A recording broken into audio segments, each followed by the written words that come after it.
Hello friends, welcome to bachelor kitchen. இன்னைக்கு egg fried rice செய்கிறது எப்படின்னு சொல்லித்தரேன் வாங்க. அதுக்கு தேவையான பொருட்கள் என்னென்னு இப்போ பார்ப்போம். பீன்ஸு, கேரட்டு, கோஸு 100 கிராம் எடுத்துங்க. எல்லாமே அதை பொடியாக நறுக்கி வச்சுங்க. ஒரு வெங்காயம், ஒரு குடமிளகா, 5 பச்சை மிளகா எல்லாம் அரைஞ்சி வச்சுக்கோங்க. இஞ்சி பூண்டு அரைச்சி பேஸ்ட் ஆக்கி எடுத்து வச்சுக்கோங்க. 3 முட்டையை 2 ஸ்பூன் எண்ணெய் ஊற்றி பொரித்து தனியாக எடுத்து வச்சுக்கோங்க.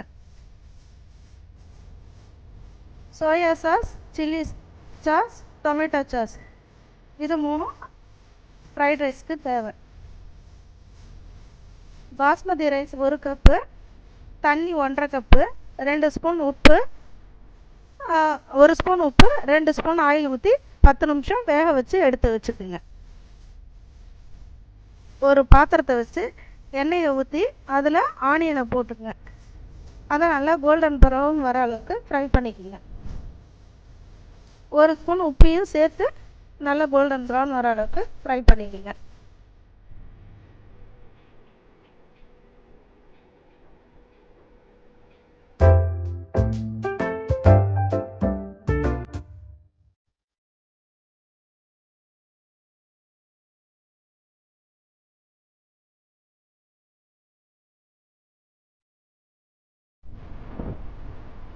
நல்லா ப்ரௌன் கலரில் செவந்து வந்துருச்சுங்க. இப்போ இதில் பச்சை மிளகா சேர்த்து கோல்டன் ப்ரௌன் வர அளவுக்கு நல்லா வதக்கிக்கணும்.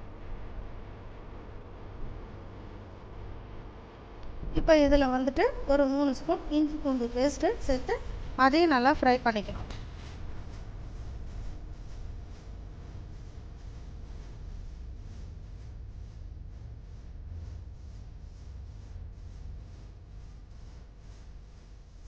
நம்ம நறுக்கி வச்சுருக்க காய்கறி 3த்தையும் சேர்க்கணும். பீன்ஸு, கேரட்டு, கோஸ் 3த்தையும் சேர்த்து அதையும் நல்லா வதக்கிக்கணும். இது வதக்கும் போது பார்த்தீங்கன்னா ஒரு 1/2 ஸ்பூன் உப்பு சேர்த்து வதக்கணும். அப்போ அந்த காய்கறியில் உப்பு ஏறும். உப்பு சேர்ந்து நல்ல ஒரு டேஸ்ட்டு கிடைக்கும் பார்த்தீங்கன்னா. இப்போ பாருங்கள், நல்லா வதக்கிட்டேன்.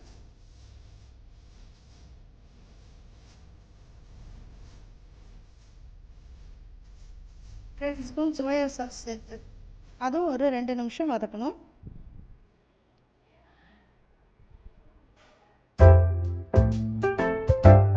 இல்லை 2 ஸ்பூன் சில்லி சாஸு அதுவும் 2 நிமிஷம் வதக்கி எடுத்துக்கணும்.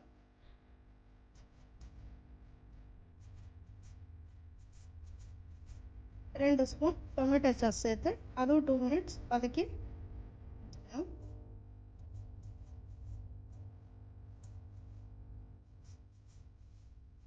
நல்லா வதக்கிக்கணும்.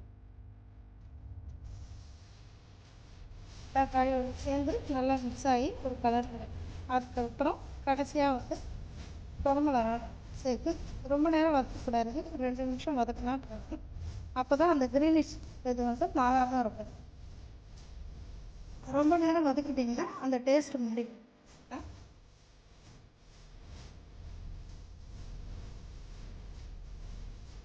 இப்போ பார்த்தீங்கன்னா வதக்கி முடிச்சாச்சு. அந்த கலர் அப்படியே இருப்பார்.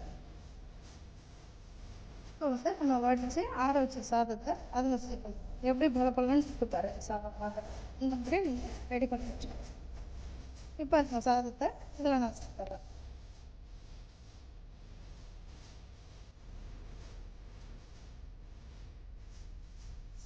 நல்லா மிக்ஸ் பண்ணி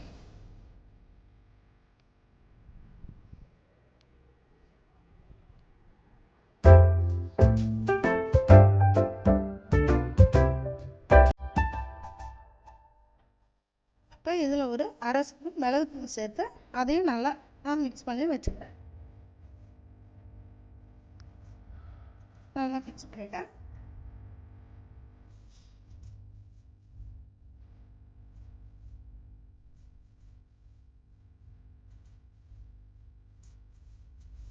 இப்போ ஏற்கனவே முட்டை பொரிச்சு வச்சதை அதில் சேர்க்கிறேன்.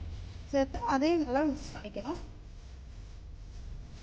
முட்டையை வந்து ஏன் முதல்ல சேர்க்கலன்னா அந்த சோயா சாஸ் கலர்லாம் அதில் சேர்ந்து கலர் சேஞ்ச் ஆகிடும். தான் சேர்க்கணும். கடைசியாக சேர்த்தோம்னா அந்த கலர் அப்படியேவும் இருக்கும், முட்டையும் நொறுங்காமல் பார்க்குறதுக்கு நல்லாயிருக்கும். இப்போ எக் ஃப்ரைட் ரைஸ் ரெடி ஆகிடுச்சு. நல்ல ஒரு வாசனையாக கலர் சேஞ்ச் ஆகாமல் கலர்ஃபுல்லாக இருக்குது. இப்போ பவுலில் ட்ரான்ஸ்ஃபர் பண்ணிப்பேன்.